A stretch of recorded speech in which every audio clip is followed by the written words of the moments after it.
जालिमों मोदी आ रहा है।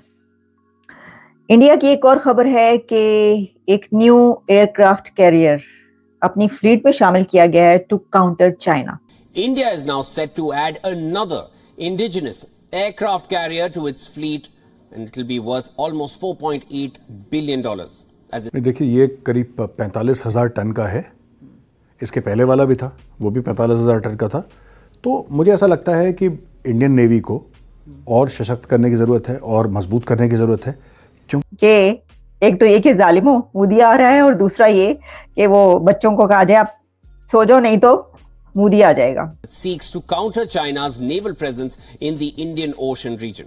According to India's Defense Ministry, the new aircraft carrier is to be known as Indian Aircraft Carrier 2. It can hold at least 28 fighter jets and helicopters. भाई ये तो जो है ये कहीं अगला बालाकोट ना हो जाए। मोदी आ रहा है, अगली टर्म में वो जीतने लगा है, और वो इलेक्शन जीत के जो है वो बस पता नहीं क्या होगा। It will cost around $4.8 billion or almost 400 billion rupees. कि चीन आपको घेर रहा है। आप देखिए साउथ चाइना सी में क्या चल रहा है, आप ये देखिए नीचे श्रीलंका में हनुमानटोटा पोर्ट के आसपास क्या चल रहा है। और फिर ये बात कही जा रही है कि भाई ये तो घुस घुस के मार रहे हैं, गली गली में जो है वो राह फिर रही है, राह की साजिश हो रही है, और ये घुस घुस के मार रहे हैं। और जब देखो कहीं से खबर आती है कि उस कश्मीरी मुजाहिद को मार दिया, वो जो उसके लिए एक्टिविस्ट था उसको मार दिया गया, और इस तरह की खबरें। तो ये तो अब और क्या कहा जाए। मैंने कहा जालिमों मोदी आ रहा है। तो एक वक्त हुआ करता था पाकिस्तान की सियासत में कि जो जमात इस्लामी है उसके जो लीडर थे काजी हुसैन अहमद, तो जब इलेक्शन हुआ करते थे तो इलेक्शन के दौरान उस पार्टी के लिए कहा जाता था जालिमों काजी आ रहा है। अब जालिमों काजी आ रहा है जो है, यानी ये कि डराने के लिए दीवारों पे लिख दिया जाता था उनकी पार्टी की तरफ से कि भाई बाकी सब जो है वो चुप करके बैठ जाएं और अब पीछे छुप जाएं, और अब किसी के कुछ नहीं चलेगी क्योंकि काजी आ रहा है। तो जो इंडिया के प्राइम मिनिस्टर नरेंद्र मोदी साहब की बासगश्त है वो बहुत दूर दूर तक जा रही है। हमने जैसे इससे पहले भी एक प्रोग्राम किया तो ऐसा लगता है कि वो जालिमों मोदी आ रहा है। एक तो ये बात कही जा रही है जुबान ज़द-ए-आम कि भाई अगला इलेक्शन जीत कर वो आ रहे हैं, और सिर्फ यही नहीं बल्कि अब डेली बेसिस पर जो खबरें आती हैं इंडिया की, तो अब तो ऐसा लगता है कि ये जो बात कही जाती है कि मोदी आ रहा है वो उनके ओपोनेंट्स के लिए इंडिया के अंदर सिर्फ नहीं है, बल्कि ये तो पूरी दुनिया के लिए है कि जिसने जो करना था कर लिया, अब मोदी आ रहा है, अब इंडिया आ गया, अब जो है वो उन्हीं की चलेगी। ऐसा आपको महसूस नहीं होता? भाई ये तो जो है ये कहीं अगला बालाकोट ना हो जाए। मोदी आ रहा है, अगली टर्म में वो जीतने लगा है, और वो इलेक्शन जीत के जो है वो बस पता नहीं क्या होगा। और फिर ये बात कही जा रही है कि भाई ये तो घुस घुस के मार रहे हैं, गली गली में जो है वो राह फिर रही है, राह की साजिश हो रही है, और ये घुस घुस के मार रहे हैं। और जब देखो कहीं से खबर आती है कि उस कश्मीरी मुजाहिद को मार दिया, वो जो उसके लिए एक्टिविस्ट था उसको मार दिया गया, और इस तरह की खबरें। तो ये तो अब और क्या कहा जाए कि एक तो ये कि जालिमों मोदी आ रहा है, और दूसरा ये कि वो बच्चों को कहा जाए आप सो जाओ, नहीं तो मोदी आ जाएगा। ऐसी सिचुएशन हो चुकी है जनाबे आला, और बातें तो ऐसी हो रही हैं। हम तो नहीं कर रहे, हम तो आपको सिर्फ बता रहे हैं, लेकिन जो गुफ्तगू की जा रही है, जो कन्वर्सेशंस हो रही हैं, वो तो हमें यही बता रही हैं कि जो है वो इस कदर खौफ पैदा हो गया इस चीज का कि भाई वो तो उनके कंट्री के अंदर उनके जो ओपोनेंट्स है, उनकी जो अपनी इंटरनल सियासत है उसमें तो वो होगा ही होगा, लेकिन जो पाकिस्तान में जिस किस्म की बातें हो रही हैं, और जो एक वो फैलाया जा रहा है या जो उसको बढ़ा चढ़ा के बताया जा रहा है कि भाई ये हो जाएगा वो हो जाएगा, तो उससे तो यही लगता है चूड़ियां पहन लें आप। या तो चूड़ियां पहन लें, या फिर वही बात कि गब्बर के आ जाएगा, सो जाएं चुप करके, जो है ना, माँ कहती है बेटा सो जा, नहीं तो गब्बर आ जाएगा। प्राइम मिनिस्टर जो ऑस्ट्रेलिया के वो कहते हैं कि ही इज द बॉस। तो मोदी अगर सबका बॉस पूरी दुनिया में बनता चला जा रहा है तो फिर तो यही कहना पड़ेगा जालिमों मोदी आ रहा है। इंडिया की तरफ से चाइना को कंटेन करने के लिए, अभी तो चाइना को कंटेन करने के लिए या चाइना को बीट करने के लिए या उसको पीछे भेजने और खुद आगे आने के लिए, जाहिर है कि ये रेस है, ये तो इकोनॉमी की, और उसमें जो India will spend $5 billion to compete with China increasing its strength.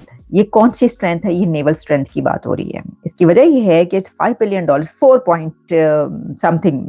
4.3 billion dollar जो हैं वो एक उन्होंने एयरक्राफ्ट कैरियर अपने फ्लीट में शामिल किया है, और ये इंडिजिनस यानी कि भाई मेक इन इंडिया और मेड इन इंडिया की भाई जो कैंपेन है उसी को लेकर वो आगे चल रहे हैं। और ये जो एयरक्राफ्ट कैरियर, इसकी पहले मैं सलाहियत तो आपको बाद में बताऊंगी, लेकिन इसमें ये है कि इससे पहले आप जानते हैं कि आई विक्रांत क्या वो जो है उनका फ्लीट वो मौजूद है पहले से, वो भी जो है इंडिजिनस, और उस पे सारी उनकी कैपेबिलिटी सारी सलाहियतें लगी और उन्होंने बनाया। उसके अलावा एक और है जो कि मेरा ख्याल है रशियन मेड है, और अब ये एक तीसरा उन्होंने शामिल किया है। और इसमें ये कहा गया है कि according to the report the new carrier can accommodate at least 28 fighter jets हैं जनाब, और and helicopters, and is capable of displacing 45,000 tons of water displace. और फिर India's first domestic carrier INS Vikrant was inducted into the fleet last year, और अब जो है वो ये किया गया। इसके अलावा भी एक जो आप जानते हैं, जो मैंने रशिया के हवाले से बात की, वो भी। और डिफेंस एक्विजिशन काउंसिल ने एक और एयरक्राफ्ट कैरियर को खरीदने की अनुमति दे दी है, कैसे देख रहे हैं और क्यों? नहीं, देखिए ये करीब 45,000 टन का है। इसके पहले वाला भी था, वो भी 45,000 टन का था।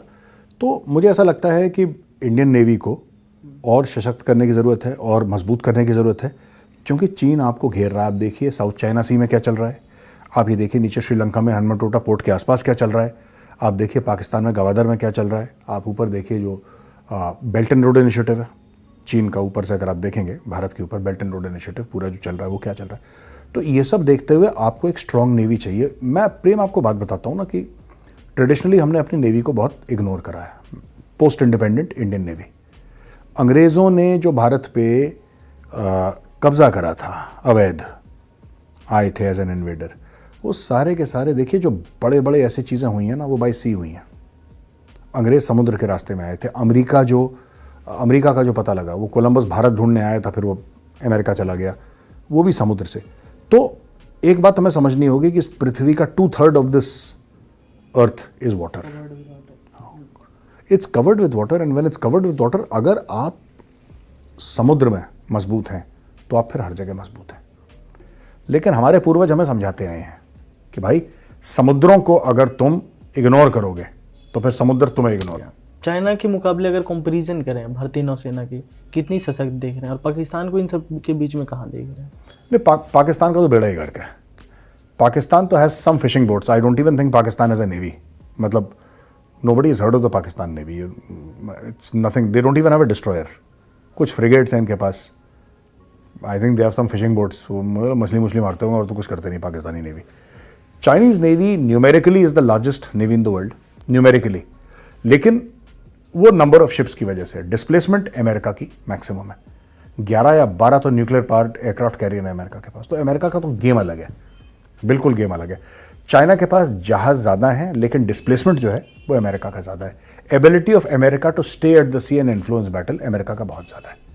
जहाँ तक भारत की बात है, भारत के 60 से ज़्यादा जहाज मेक इन इंडिया के तहत भारत में बन रहे हैं।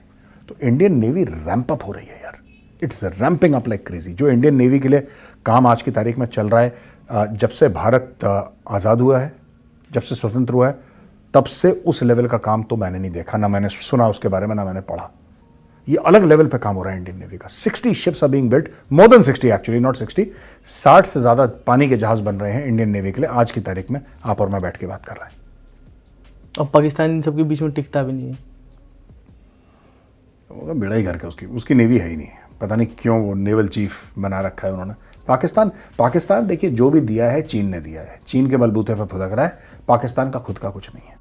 जय हिंद दोस्तों, जैसा आपको मालूम है कि इंडिया आए दिन अपनी मिलिट्री पावर को बढ़ा रही है। इसी के सिरे में इंडिया ने एक और एयरक्राफ्ट कैरियर बनाने का निर्णय लिया, जिसे देख करके पाक और चीन के होश उड़ गए, क्योंकि इंडिया के पास पहले से ही 2 एयरक्राफ्ट कैरियर है, एक INS विक्रमादित्य और एक INS विक्रांत। वहीं दूसरी तरफ तीसरा aircraft carrier Indian aircraft carrier second देख करके पाकिस्तान और चीन का काफी ज्यादा बुरा हाल है, क्योंकि यह भी एयरक्राफ्ट कैरियर पूरी तरह से इंडिया के कोचिंग में बनाया जाएगा, जिसे देख करके पाकिस्तान और चीन के होश उड़ गए हैं, क्योंकि इंडिया की मेड इन इंडिया के तहत बने हुए सभी एयरक्राफ्ट काफी ज्यादा अच्छे और काफी ज्यादा अहम साबित हुए अभी तक। और वहीं दूसरी तरफ इंडिया के मेड इन इंडिया को काफी ज्यादा बढ़ावा मिलेगा और इससे डिफेंस की एक्सपोर्ट पे भी काफी ज्यादा असर पड़ेगा और इंडिया की नेवल आर्मी भी काफी ज्यादा मजबूत होगी। वहीं दूसरी तरफ आपको मालूम होगा कि चीन आए दिन हमारी समुद्री सीमा में आकर के काफी ज्यादा उल्लंघन करता रहता है, लेकिन जब हमारे पास एक और एयरक्राफ्ट कैरियर होगा तब चीन काफी ज्यादा दबेगा और डरेगा भी। वहीं दूसरी तरफ पाकिस्तान हमेशा भारत से जंग करने की बात करता हुआ यह देख करके काफी ज्यादा हैरान परेशान और वो कह रहा है अब तो हम इंडिया से कभी भी नहीं लड़ सकते, क्योंकि इंडिया के पास सबसे बेस्ट एयरक्राफ्ट कैरियर और इंडियन नेवी हो जाएगी, जिस वजह से वो हमसे बहुत ज्यादा ताकतवर हो जाएगा और हम उससे कभी भी नहीं लड़ पाएंगे। ये सब नरेंद्र मोदी की वजह से हो रहा है। वहीं दूसरी तरफ पाकिस्तान में यह भी चल रहा है कि पाकिस्तान में अब आए दिन आतंकियों को मारा जा रहा है और अब पाकिस्तानी यह कह रहे हैं कि इंडिया की रॉ हमारे अंदर घुस घुस के मार रही है। और वहीं ये भी कहावत चल रही है कि जालिमों सुधर जाओ नहीं तो मोदी आ जाएगा। आपको यह वीडियो कैसा लगा कमेंट में जरूर बताएं और ऐसे ही मजेदार वीडियो देखने हमारे साथ बने रहें और चैनल को सब्सक्राइब करना ना भूलें। जय हिंद, जय भारत।